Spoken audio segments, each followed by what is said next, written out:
आज मैं आपको बताने जा रहा हूँ कि मृत्यु के बाद आदमी के पास ऐसी कौन सी चीज़ है जो रह जाती है। मृत्यु के बाद ग्रंथों के अनुसार एवं वेदों के अनुसार कहा जाता है कि 5 ऐसी वस्तुएं हैं जो मनुष्य अपने साथ लाता है या अपने साथ रखता है, वह कभी छूटती नहीं। पहली जो चीज़ होती है वह कामना होती है। यदि व्यक्ति की मृत्यु हो जाती है और उसके मन में कोई वस्तु की विशेष प्रीति या कामना रहती है या आसक्ति रह जाती है तो उसे कोई इच्छा अनुसार वस्तु नहीं प्राप्त होती है, तो उसकी जो अपूर्ण कामना होती है वो मरने के बाद भी उसके साथ रहे और जीव आत्मा के साथ रहने के कारण उसे मुक्ति नहीं प्राप्त होती। दूसरी चीज़ है वासना।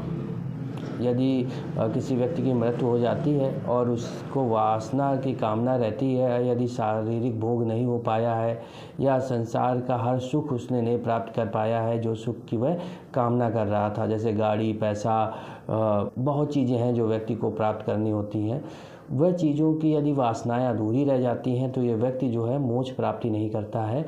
और ऐसा व्यक्ति इस कामना के जो वासना की जो चीज़ होती है, वासना जो होती है वह उसको घेरे रहती है जीवात्मा को। तीसरा है कर्म।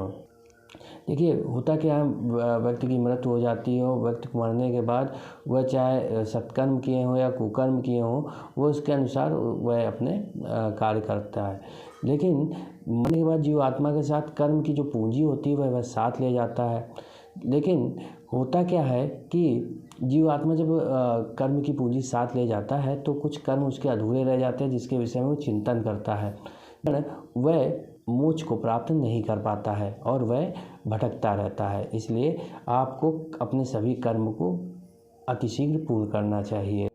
तथा इसी के साथ चौथा जो होता है, व्यक्ति जो मरने के बाद अपने साथ ले जाता है वह कर्ज होता है। यदि कोई व्यक्ति किसी व्यक्ति से कर्ज लेता है या किसी प्रकार का ऋण लेता है, चाहे वह वस्तु का हो, भोजन का हो, धन का हो, तो वह जीव आत्मा के साथ जाता है एवं जो जीव आत्मा के साथ जाने के साथ साथ उसको वह ऋण चुकाने के लिए वापस आना पड़ता है या कर्मों का भोग करना पड़ता है जब तक व्यक्ति उस ऋण को चुका नहीं देता है।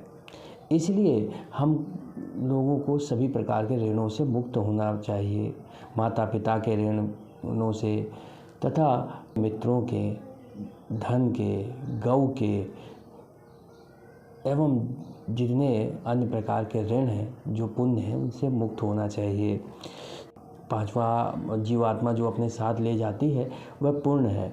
वह इस धरालोक में जो भी दान पुण्य अपने समर्थ अनुसार करती है वह पुण्य अपने साथ ले जाती है। आप दान करते हैं, प्रेम करते हैं, ईश्वर भक्ति करते हैं, ये एक पूंजी के रूप में इकट्ठा होते हैं और आपकी जो आत्मा है, जीवात्मा है, वह साथ ले जाती है। इसी से आपकी मोक्ष और जीवन के अगले चरण का निर्माण होता है कि जीवात्मा कहाँ जाएगी। इसलिए हम लोगों को ये पांचों तत्वों से मुक्त रहना चाहिए, तभी आप मोक्ष की प्राप्ति कर पाएंगे। धन्यवाद दोस्तों। यदि आपका कोई प्रश्न है तो कमेंट करके ज़रूर बताइएगा तथा चैनल को सब्सक्राइब करना बिल्कुल ना भूलिएगा।